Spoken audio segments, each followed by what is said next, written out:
안녕하세요, 여러분. 오늘 들려드릴 이야기는 정말 믿기 어려운 실화입니다. 30년이라는 긴 세월 동안 한 여자가 자신도 모르게 두 명의 남자와 살았다면 어떨까요? 그것도 그 두 남자가 일란성 쌍둥이 형제라면요. 이것은 단순한 불륜이나 바람의 이야기가 아닙니다. 형제애와 사랑, 그리고 가족이라는 것의 진정한 의미에 대해 생각해 보게 되는 그런 이야기입니다. 2024년 3월 서울 강남의 한 장례식장에서 벌어진 충격적인 사건으로 시작됩니다. 어머니, 조문객이 너무 많네요. 김영애 씨 65세. 40년 결혼 생활을 함께한 남편 박철수 씨의 장례를 치르고 있었습니다. 철수 씨는 한 중견기업에서 평생 성실하게 일한 모범적인 가장이었죠. 영희 씨는 검은 상복을 입고 조문객들을 맞이하고 있었습니다. 남편과의 추억들이 주마등처럼 스쳐 지나갔죠. 첫 만남, 결혼, 아들 민수의 탄생. 평범하지만 행복한 40년이었는데 그때였습니다. 장례식장 문이 열리면서 한 여자가 들어섰습니다. 나이는 60대 초반 정도, 깔끔하게 차려입었지만 어딘가 초조해 보이는 여자였죠.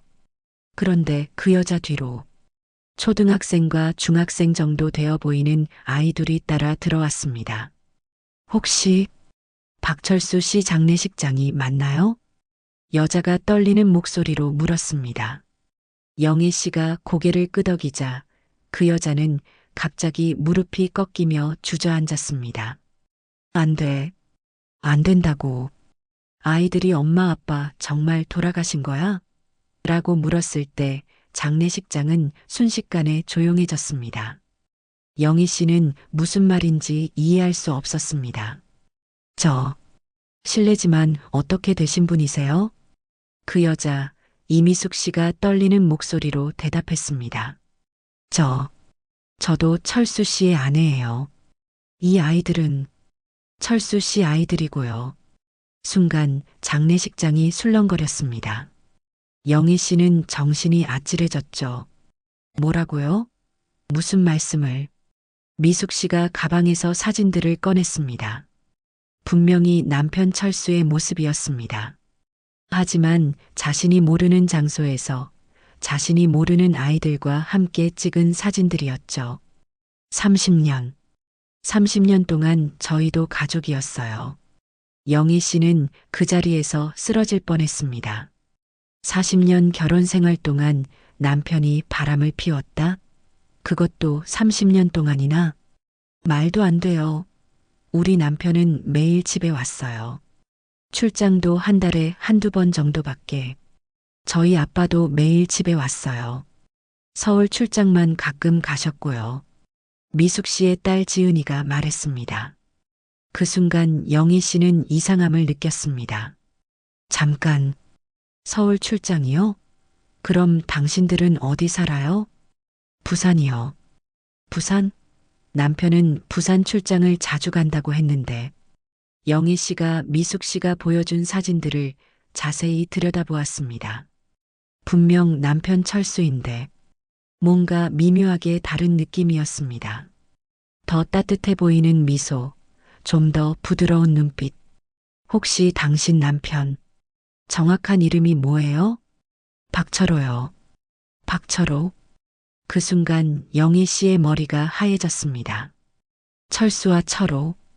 비슷한 이름이지만 분명 다른 이름이었죠. 혹시 당신 남편이 쌍둥이예요? 미숙 씨가 놀란 눈으로 영희 씨를 바라봤습니다. 어떻게 아세요? 형이 있다고는 했는데 연락을 안 한다고. 그때 영희 씨의 아들 민수가 말했습니다. 엄마 아빠도 동생이 있다고 했잖아. 연락 안 하는. 두 여자는 서로를 바라보며 동시에 깨달았습니다. 자신들이 30년간 속아왔다는 것을. 이야기는 1994년으로 거슬러 올라갑니다. 일란성 쌍둥이 박철수와 박철호. 어릴 때부터 모든 것이 똑같았습니다. 키, 몸무게는 물론이고 목소리, 걸음걸이, 심지어 웃는 모습까지 구분할 수 없을 정도였죠. 형 철수는 서울에서 회사원으로, 동생 철호는 부산에서 공무원으로 살고 있었습니다. 각자 연애를 하고 있었죠. 철수는 영희와 철호는 미숙과. 그런데 1994년 어느 날 철호에게 청천벽력 같은 소식이 전해졌습니다. 말기 폐암 진단이었죠. 형, 내가 이럴 줄 몰랐어. 부산 대학병원 병실에서 철호는 형의 손을 꽉 잡았습니다. 무슨 소리야? 요즘 의학이 많이 발달했잖아. 형, 솔직히 말할게. 미숙이가 임신했어. 철수는 깜짝 놀랐습니다. 정말? 그럼 빨리 결혼해야지. 그게 미숙이는 내가 아픈 걸 몰라. 감기라고 속였거든. 만약 내가 죽으면. 철호의 눈에 눈물이 고였습니다. 형, 부탁이 하나 있어. 내가 죽으면 가끔씩만 미숙이한테 가서 내 역할 해줄 수 있어? 아이가 아버지 없이 자라는 건 너무 불쌍해. 철수는 당황했습니다. 그런 무책임한. 형도 영애 씨랑 결혼하잖아. 그러니까 가끔씩만. 정말 가끔씩만. 하지만 의외의 일이 일어났습니다. 철호의 수술이 성공한 것이죠. 의사도 놀랄 정도로 깔끔하게 암을 제거할 수 있었습니다. 축하합니다. 완전히 나으셨어요. 하지만 항암 치료와 방사선 치료로 철호의 몸은 많이 약해져 있었습니다. 형, 의사는 나았다고 하는데 나는 자꾸 몸이 안 좋아져. 미숙이한테는 완전히 나았다고 했는데 사실 아직도 불안해. 그때 형제는 기묘한 계획을 세웠습니다. 내가 가끔 부산에 내려가서 너 대신해 줄게. 넌 몸이 힘들 때만 쉬고. 정말? 하지만 미숙이가 알아채면. 우리 어릴 때부터 선생님도 못 구분했잖아. 이렇게 해서 30년간 이어질 기막힌 역할극이 시작되었습니다. 처음에는 정말 가끔이었습니다. 철수가 한 달에 한 번 정도 부산에 내려가서 철호 행세를 하고 철호가 컨디션이 좋을 때는 서울에 올라와서 철수 행세를 했죠. 미숙은 남편이 서울 출장이 많다고 생각했고 영희는 남편이 부산 출장이 많다고 생각했습니다. 시간이 지나면서 상황은 더욱 복잡해졌습니다. 1995년 미숙과 철호 사이에 첫 딸 지은이가 태어났습니다. 하지만 그날 병원에서 아이를 받아 안은 것은 철수였습니다. 축하합니다. 건강한 딸입니다. 철수는 갓난아기 지은이를 안으며 묘한 감정을 느꼈습니다. 이 아이는 분명 동생의 아이인데 자신이 첫 포옹을 해주는 것이었죠. 여보, 우리 딸이 정말 예쁘다. 미숙이 행복해하는 모습을 보며 철수는 생각했습니다. 이게 맞는 걸까? 1996년에는 영희와 철수 사이에 아들 민수가 태어났습니다. 이번에는 철호가 서울에 있었죠. 고생 많았어, 영희야. 철호는 영희의 손을 잡으며 말했습니다. 형보다 자신이 더 감정 표현이 풍부하다는 걸 잊었죠. 당신, 오늘따라 더 다정하네. 평소보다 훨씬 따뜻해 보여. 영희의 말에 철호는 당황했습니다. 들켰나 싶어서요. 아, 아이가 태어나서 그런가 봐. 하지만 영희는 의심하지 않았습니다. 오히려 역시 아빠가 되니까 달라지는구나라고 생각했죠. 30년간 이어진 이 역할극에는 수많은 위기의 순간들이 있었습니다. 첫 번째 위기 고등학교 동창회. 1999년 철수가 철호 대신 부산의 고등학교 동창회에 참석했습니다. 문제는 철수가 철호의 고등학교 친구들을 모른다는 것이었죠. 철호야, 기억나? 고2 때 체육 시간에 너 혼자 홈런 3개 쳤잖아. 철수는 식은땀을 흘렸습니다. 철호가 야구를 잘했다는 건 알고 있었지만 구체적인 에피소드는 몰랐거든요. 아, 그때 말이야. 잘 기억 안 나네. 야, 너 그때 그걸로 얼마나 자랑했는데. 다행히 나이 먹으니까 기억력이 떨어지네라는 말로 넘어갔지만 철수는 그 이후로 더욱 조심하게 됐습니다. 두 번째 위기 아이들의 의심. 2005년 지은이가 초등학교 3학년이 됐을 때였습니다. 엄마, 아빠가 이상해. 뭐가 이상한데? 가끔 아빠가 다른 사람 같아. 어떨 때는 무서운 아빠 같고, 어떨 때는 우리한테 더 잘해주는 아빠 같고, 미숙은 깜짝 놀랐습니다. 아이가 눈치챈 걸까요? 아빠가 직장에서 스트레스를 많이 받아서 그래. 힘들 때도 있고, 좋을 때도 있고, 그런가? 다행히 지은이는 그런가 보다 하고 넘어갔지만, 아이들이 커갈수록 더 조심해야 한다는 걸 깨달았죠. 세 번째 위기 병원에서의 실수. 2010년 철호가 정기검진을 받아야 하는 날이었는데 몸이 너무 아파서 움직일 수 없었습니다.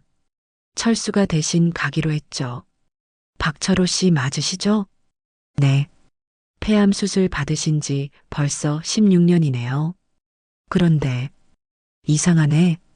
의사가 X-레이 사진을 보며 고개를 갸우뚱했습니다. 수술 흉터가 예전과 조금 다르게 보이는데 혹시 다른 병원에서 추가 수술 받으셨나요? 철수는 식은땀을 흘렸습니다. 자신은 수술을 받지 않았으니까 흉터가 없는 것이 당연했죠. 그냥 잘 아물어서 그런 것 같은데요. 그럴 수도 있겠네요. 워낙 깔끔하게 수술했으니까. 가까스로 넘어갔지만 이런 일들 때문에 형제는 항상 긴장 상태였습니다. 세월이 흐르면서 철수의 마음에도 변화가 생겼습니다. 2008년 미숙과 철호 사이에 둘째 아들 준호가 태어났습니다. 그날도 철수가 부산에 있었죠. 신생아실에서 준호를 보며 철수는 복잡한 감정에 빠졌습니다. 이 아이는 내 조카지만 내가 아빠 역할을 하게 될 텐데. 미숙이 산후조리원에 있는 동안 철수는 매일 병문안을 갔습니다. 지은이도 돌봐야 했고요. 지은아, 동생이 어때? 아빠, 동생 진짜 작다. 근데 왜 이렇게 빨갛게 생겼어? 철수는 지은이의 머리를 쓰다듬으며 웃었습니다. 이 아이가 자신의 친딸이었으면 얼마나 좋을까 하는 생각이 들었죠. 반대로 철호도 서울에서 영희와 민수를 돌보며 비슷한 감정을 느꼈습니다. 민수가 초등학교에 입학할 때 입학식에 참석한 건 철호였습니다. 민수야, 학교 어때? 아빠, 학교 재밌어. 친구도 많이 생겼어. 철호는 민수를 안아주며 생각했습니다. 이 아이를 내 아들처럼 사랑하게 됐구나. 어느 날 밤 형제는 전화로 이야기를 나눴습니다. 형, 우리가 지금 뭘 하고 있는 거지? 모르겠어. 처음엔 단순하게 생각했는데 나는 요즘 지은이와 준호가 정말 내 아이들 같아. 그리고 미숙 씨도 나도 마찬가지야. 민수가 아플 때 밤새 간병하면서 이게 아빠의 마음이구나 싶었어. 두 형제는 점점 복잡한 감정의 미로에 빠져들었습니다. 30년간 들키지 않기 위해 형제는 엄청난 노력을 기울였습니다. 철수의 수첩에는 이런 메모들이 빼곡히 적혀 있었습니다.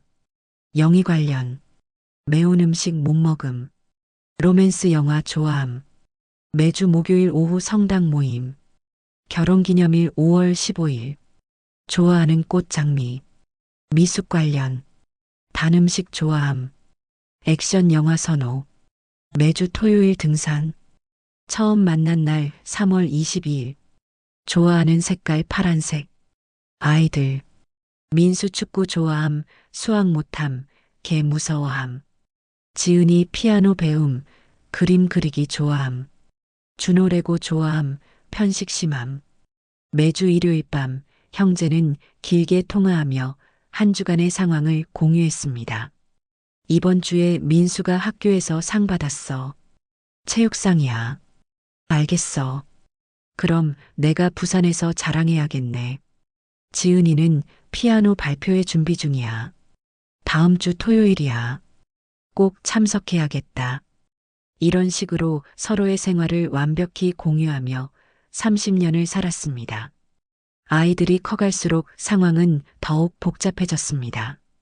2015년 지은이가 고등학생이 됐을 때였습니다. 아빠, 나 서울대학교 가고 싶어. 철수는 철호 역할로 당황했습니다. 만약 지은이가 서울에 오면 민수와 마주칠 수도 있고 영희를 만날 수도 있었거든요. 서울은 너무 복잡하고 경쟁이 치열해. 부산에 좋은 대학 많잖아.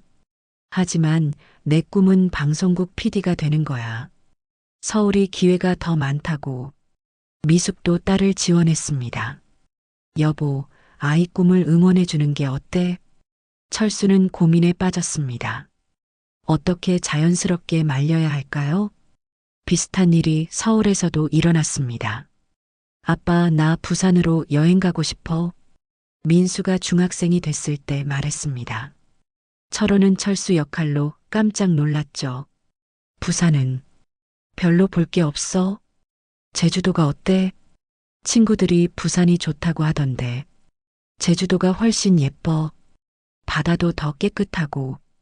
이런 식으로 형제는 조심스럽게 두 가정이 만나지 않도록 노력했습니다. 2020년 코로나19가 터지면서 모든 것이 변했습니다.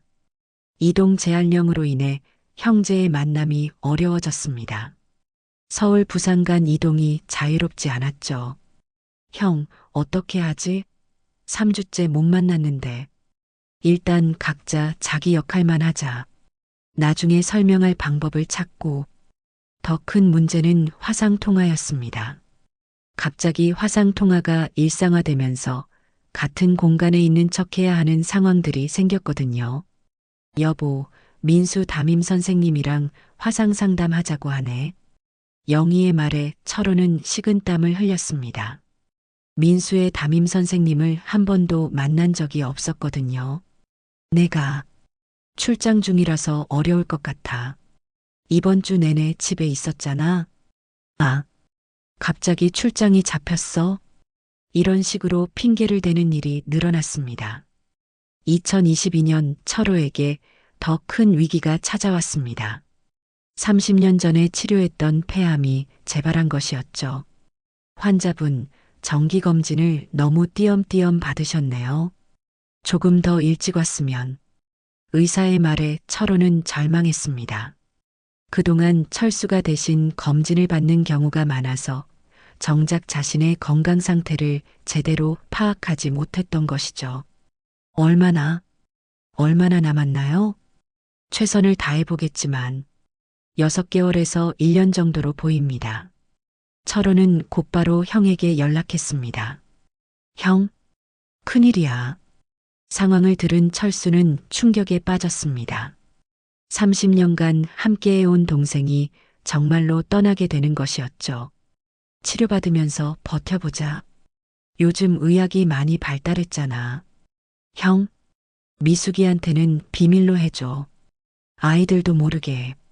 철호는 마지막까지도 가족들을 걱정했습니다. 그런데 운명이란 게 참 아이러니합니다. 2024년 2월 어느 추운 밤 갑작스럽게 세상을 떠난 건 철호가 아니라 철수였습니다. 심근경색이었습니다. 회사에서 야근을 하다가 갑자기 쓰러져서 병원에 도착했을 때는 이미 늦었죠. 보호자이신가요? 네, 남편입니다. 영희는 남편의 마지막을 지켜봤습니다. 40년 결혼 생활이 이렇게 갑자기 끝날 줄은 몰랐죠. 부산에서 소식을 들은 철호는 절망에 빠졌습니다. 형이 먼저 가다니. 이제 나 혼자서 어떻게 해. 철호는 며칠간 고민했습니다. 이제 어떻게 해야 할까요? 두 가정을 모두 책임져야 하는데 자신도 시한부 인생인데. 그리고 마침내 결심했습니다. 형의 장례식에 참석해서 철수로서 생을 마감하는 것이었죠. 그래야 영희와 민수가 상처받지 않을 테니까요.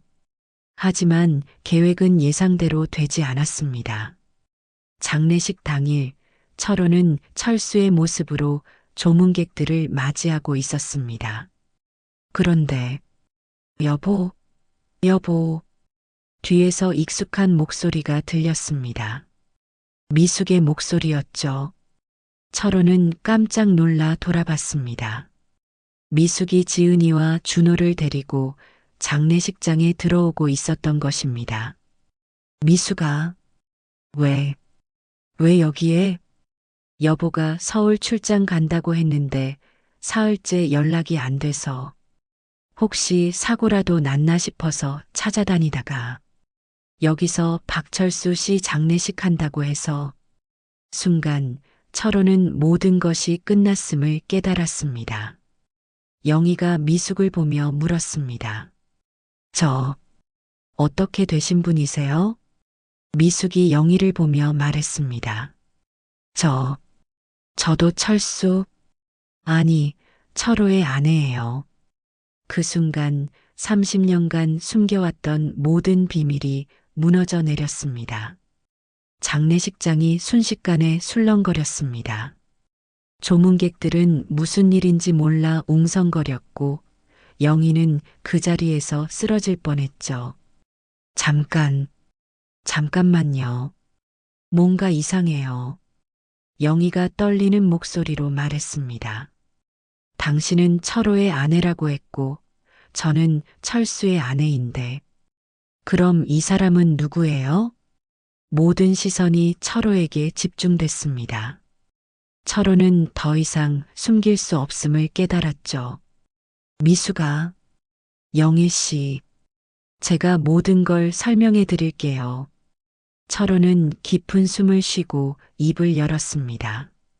저는 박철호입니다. 그리고 어제 세상을 떠난 분은 제 쌍둥이 형 박철수입니다. 뭔 소리예요? 영희가 소리쳤습니다. 30년 전 제가 암에 걸렸을 때 형이 저를 도와주기 시작했어요. 가끔씩 저 대신 미숙 씨를 만나주고 저도 가끔 형 대신 영희 씨를 만나 뵙고 장례식장은 완전히 조용해졌습니다. 모든 사람이 충격에 빠진 채 철호의 말을 듣고 있었죠. 처음에는 정말 가끔씩만이었어요. 하지만 시간이 지나면서 저희도 모르게 두 가정 모두를 사랑하게 됐고 미숙이 떨리는 목소리로 물었습니다. 그럼 지은이와 준호의 아빠는 누구예요? 지은이와 준호는 제 친아이들이에요. 하지만 철수 형도 정말 아버지처럼 사랑했어요. 영희가 주저앉으며 물었습니다. 그럼 민수는 철수 형의 친아들이에요. 하지만 저도 정말 제 아들처럼 사랑했습니다. 장례를 치른 후 며칠 뒤 두 가정은 정확한 진실을 알기 위해 DNA 검사를 했습니다. 결과는 철호의 말과 일치했습니다. 민수는 철수의 친아들, 지은이와 준호는 철호의 친자식. 하지만 단순히 혈육관계로만 설명할 수 없는 복잡한 감정들이 있었죠. 영희는 자신의 일기장을 꺼내 읽어봤습니다. 2010년 3월 15일 오늘 남편이 민수 열 때문에 밤새 간병해줬다. 평소보다 훨씬 세심하고 다정했다. 이런 모습을 왜 평소에는 안 보여줄까? 2018년 5월 20일 남편이 요리를 해줬다. 평소 요리 안 하는 사람인데 갑자기 웬일일까? 그런데 정말 맛있었다.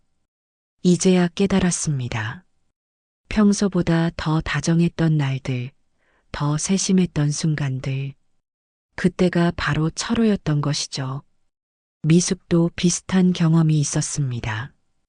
2015년 8월 10일 남편이 지은이 생일 파티를 정말 정성스럽게 준비해줬다. 평소보다 훨씬 꼼꼼하고 로맨틱했다. 2020년 12월 24일 크리스마스 이브에 남편이 갑자기 눈물을 흘렸다. 왜 우는지 물어봐도 그냥 행복해서 그렇다고만 했다. 두 여자는 깨달았습니다. 자신들은 30년간 한 남자가 아니라 두 남자의 사랑을 받고 있었다는 것을. 가장 충격을 받은 건 아이들이었습니다. 민수 28세는 며칠간 말을 하지 않았습니다. 그럼 내 진짜 아빠는 죽었고 나를 키워준 아빠도 곧 죽는다는 거야? 지은이 29세는 다른 반응을 보였습니다. 엄마, 나는 오히려 운이 좋았던 것 같아. 아빠가 두 명이었잖아. 두 배로 사랑받았던 거잖아. 준호 16세가 가장 현실적으로 받아들였습니다. 그래서 아빠가 가끔 성격이 달랐구나. 나는 진짜 이상하다고 생각했거든. 아이들은 서로 만나서 이야기를 나눴습니다. 민수 오빠, 우리 이제 어떻게 되는 거예요? 지은이가 물었습니다. 모르겠어. 하지만 우리 아버지들이 정말 우리를 사랑했다는 건 확실해. 철호는 자신의 시한부 진단도 털어놓았습니다. 사실 저도 얼마 남지 않았어요. 폐암이 재발했거든요. 영희와 미숙은 또 한 번 충격에 빠졌습니다. 그럼 어떻게 해요? 미숙이 울먹이며 물었습니다. 미안해요. 정말 미안합니다. 30년간 속여서. 철호가 고개를 숙였습니다. 하지만 영희가 뜻밖의 말을 했습니다. 미안할 것 없어요. 오히려 고마워요. 네. 30년간 당신들 형제가 우리 모두를 사랑해줬잖아요. 누가 진짜고 가짜가 아니라 두 분 다 진짜였어요. 미숙도 고개를 끄덕였습니다. 맞아요. 저도 이제 이해가 돼요. 왜 가끔 남편이 다르게 느껴졌는지. 하지만 그 모든 순간들이 다 진짜 사랑이었어요. 놀랍게도 두 가정은 서로를 원망하지 않았습니다. 오히려 함께 철호의 남은 시간을 보내기로 결정했습니다. 우리 모두 한 집에서 살아요. 영희의 제안이었습니다. 같이 살면서 철호 씨 간병도 하고 아이들도 서로 의지하고. 미숙도 동의했습니다. 좋은 생각이에요. 이제 와서 따로 사는 게 더 이상해요. 이렇게 해서 기이한 형태의 가족이 탄생했습니다. 할머니 영희 65세, 할머니 미숙 62세, 할아버지 철호 67세, 손자 민수 28세, 손녀 지은이 29세, 손자 준호 16세. 아이들은 서로를 형제자매로 받아들였고 두 할머니는 서로를 자매처럼 여겼습니다. 철호의 마지막 1년은 그의 인생에서 가장 행복한 시간이었을지도 모릅니다. 더 이상 숨길 것도 거짓말할 것도 없었거든요. 아침마다 큰 식탁에서 모든 가족이 함께 아침을 먹었습니다. 할아버지, 오늘 컨디션 어때요? 준호가 물으면 철호는 웃으며 대답했습니다. 괜찮다. 너희들이 있어서 힘이 나. 지은이는 결혼을 앞두고 있었는데 철호에게 부탁했습니다. 할아버지, 제 결혼식에서 아버지 역할 해주세요. 내가 너의 아버지 역할을? 네. 30년간 아버지셨잖아요. 철수 할아버지랑 함께요. 철호는 눈물을 흘렸습니다. 민수도 마찬가지였습니다. 철호 아버지, 저도 아버지라고 불러도 될까요? 물론이지. 너도 내 아들이야. 철호가 세상을 떠나기 며칠 전 철수가 남긴 편지가 발견됐습니다. 철수는 마지막까지도 동생을 걱정하고 있었던 것이죠. 철호야, 이 편지를 읽는다는 건 내가 먼저 세상을 떠났다는 뜻이겠구나. 30년간 정말 고생 많았어. 처음에는 단순한 도움이었는데 어느새 우리는 정말 복잡한 삶을 살게 됐지. 하지만 후회는 없어. 영희와 민수를 사랑하게 됐고 너도 미숙 씨와 지은이, 준호를 진심으로 사랑했잖아. 사랑에는 정답이 없다고 생각해. 우리가 한 일이 옳았는지 틀렸는지는 모르겠지만 적어도 많은 사람을 행복하게 해줬어. 내가 세상을 떠날 때는 모든 걸 털어놓고 떠나. 더 이상 비밀은 없었으면 좋겠어. 30년간 함께 해줘서 고마웠어, 동생아. 형 철수가 2024년 12월 첫눈이 내리는 날 철호는 조용히 눈을 감았습니다. 가족들이 모두 지켜보는 가운데서였죠. 할아버지, 안 아프죠? 준호가 물었습니다. 안 아파. 너희들이 있어서 정말 행복해. 철호의 마지막 말이었습니다. 장례식은 철수와 합동으로 치렀습니다. 두 형제가 나란히 영정사진에 앉아 있는 모습을 보며 모든 가족들은 울었습니다. 철호가 세상을 떠난 후 새로운 가족은 계속해서 함께 살았습니다. 지은이의 결혼식에는 빈 의자 2개를 마련했습니다. 철수와 철호를 위한 자리였죠. 아버지들, 지켜보고 계시죠?